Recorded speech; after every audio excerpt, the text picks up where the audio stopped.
There is a scraggly, twisted shrub crawling through the shadows of the Pacific Northwest that contains a biological weapon so potent it can stop a heart in seconds. This is the Pacific Yew, and every part of this tree, its needles, its roots, the seeds inside its fruit, is saturated in a highly potent toxin. It's so hazardous that just 2 of its berries contain enough poison to kill a horse. To the timber industry, it was seen as a weed, a tree that doesn't grow straight or provide enough lumber to be deemed useful. Yet hidden inside this remarkable species is a secret compound that became one of the most important cancer-fighting discoveries of the 20th century. A natural cure for ovarian cancer, a disease that was killing 12,000 women a year in the US alone. This is the story of the Pacific Yew, a species that was dismissed as a weed, became a miracle, then ultimately controlled by Big Pharma. Before the National Cancer Institute ever laid eyes on the Pacific Yew, the indigenous peoples of the Pacific Northwest, the Haida, the Coast Salish, and the Tlingit had already spent thousands of years documenting its power. They called it iron wood. The Pacific Yew, Taxus brevifolia, is one of the densest and most resilient softwoods on the planet. Because it grows in the deep, light-starved understory of old-growth forests, its growth rings are packed so tightly they are almost invisible to the naked eye. A yew branch the width of a human thumb might be 50 years old. Indigenous tribes recognize the value of the tree, using its dense wood for harpoons, digging sticks, and powerful bows, while its powerful toxins were administered in small doses as medicine. But to the industrial loggers of the 19th and 20th centuries, the Pacific Yew was just an obstacle in the path to the higher-valued timber of the Douglas fir and red cedar. Because the yew is slow-growing and twisted, it has no commercial timber value. For 100 years, when a section of old-growth forest was clear-cut, the yews were treated as industrial waste. They were ripped out of the ground by bulldozers, gathered into slash piles 40 feet high, and set ablaze. Millions of tons of yew wood and bark were turned to ash every year to make room for faster-growing, profitable monocultures. But in 1960, the National Cancer Institute's synthetic approach to cancer treatment was hitting a wall, and they decided to launch a radical, massive-scale program to screen the natural world for anti-tumor activity. They partnered with the United States Department of Agriculture, sending thousands of botanists into the wildest corners of the globe, and over the next 20 years, they would collect and test over 35,000 different plant samples. In August of 1962, a USDA botanist named Arthur Barkley hiked into the Gifford-Pinchot National Forest in Washington state, where he came across a Pacific Yew. He peeled off a few bags of its thin, flaky bark and shipped them to the Research Triangle Institute in North Carolina. Here, as they do with all the samples, they ground the bark into a chemical soup. Then, they would test that soup against cancer cells in a petri dish. If the cancer cells died, they would break the soup down into smaller and smaller fractions until they found the specific molecule doing the killing. The yew proved that it could kill cancer cells, and after 9 years of research, they identified the compound and its chemical structure responsible for this, which they named Taxol. And the way Taxol worked was truly remarkable. Up until that point, almost every chemotherapy drug we had worked the same way. They attacked the cell's DNA, basically trying to shred the blueprints so the cancer couldn't replicate. But Taxol was different. It didn't touch the DNA. Instead, it targeted the cell's physical structure, specifically microtubules.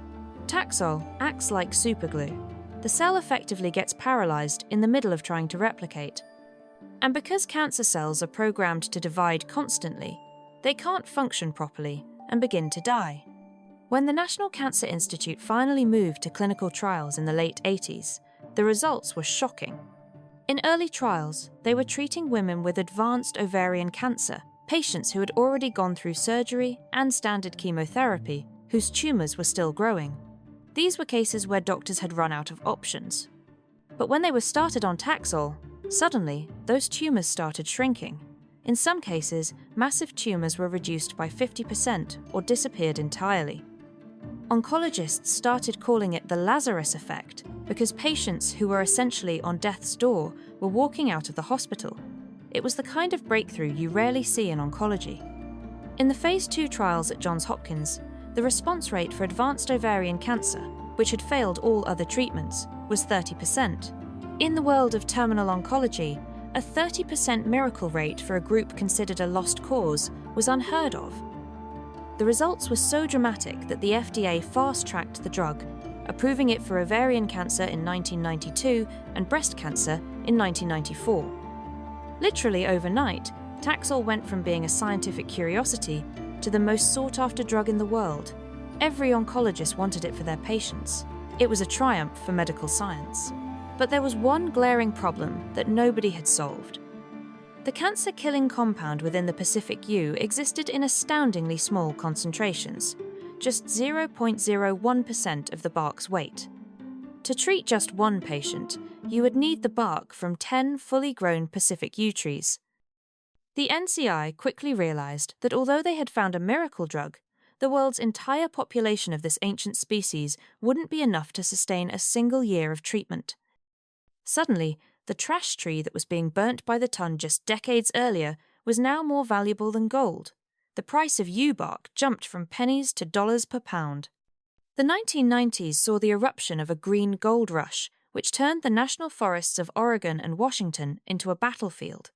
Bark peelers and poachers would hike deep into protected wilderness areas to strip century-old trees for $40 worth of bark.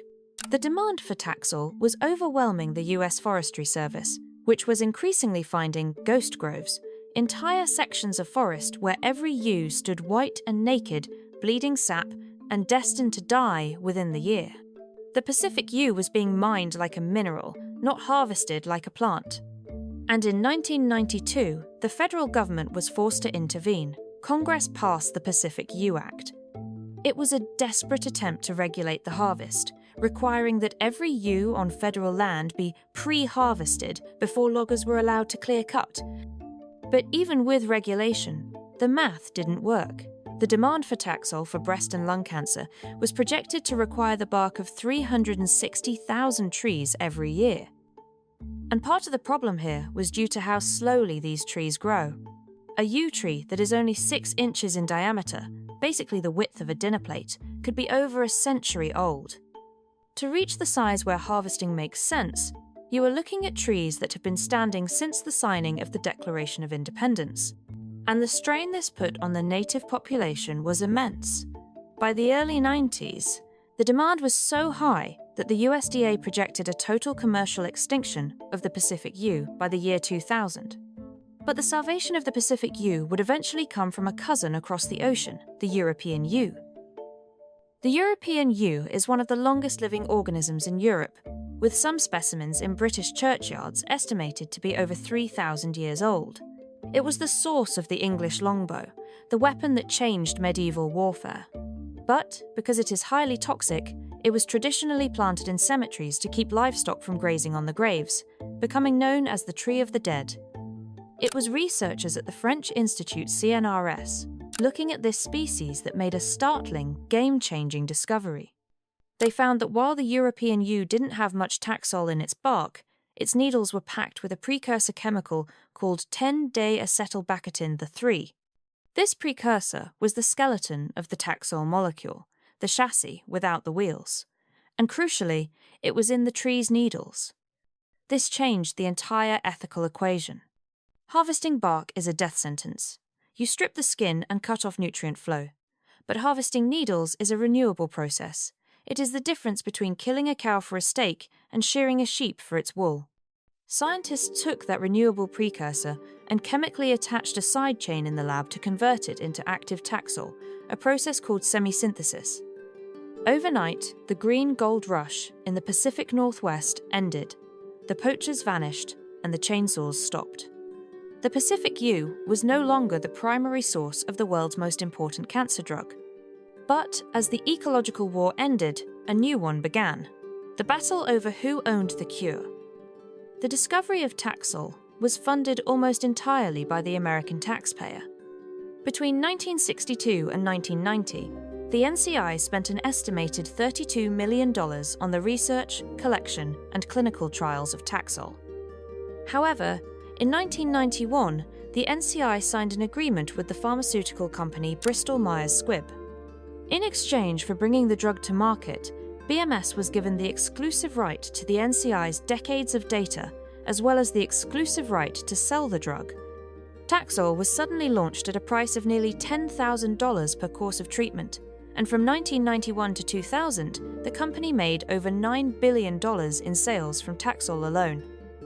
The people's drug, found in the people's forest, was being sold back to the people at a markup that many couldn't afford. This is the standard model of modern pharmaceutical agriculture. We use the wild library of nature resources that belong to no one or everyone to find a solution. Then, we use the legal system to fence off that solution, ensuring that the abundance of nature is converted into a scarcity of the market. Today, neither the European or the Pacific Yew is harvested for its Taxol. Most of the world's Taxol is now produced through a synthetic process called plant cell fermentation. Scientists take a small cluster of Pacific Yew cells and place them in massive stainless steel vats filled with a nutrient broth. These cells are kept in a state of perpetual growth, pumping out Taxol as a metabolic byproduct, effectively turning the tree's immune system into a microscopic factory. But the story of the Pacific Yew makes you wonder, how many other species are being bulldozed right now that might contain the breakthrough we need for Alzheimer's, Parkinson's, or the next global pandemic? If you found this story interesting, please consider subscribing to Wildline and make sure to hit the bell. Every share and every like helps preserve this wisdom before it's too late.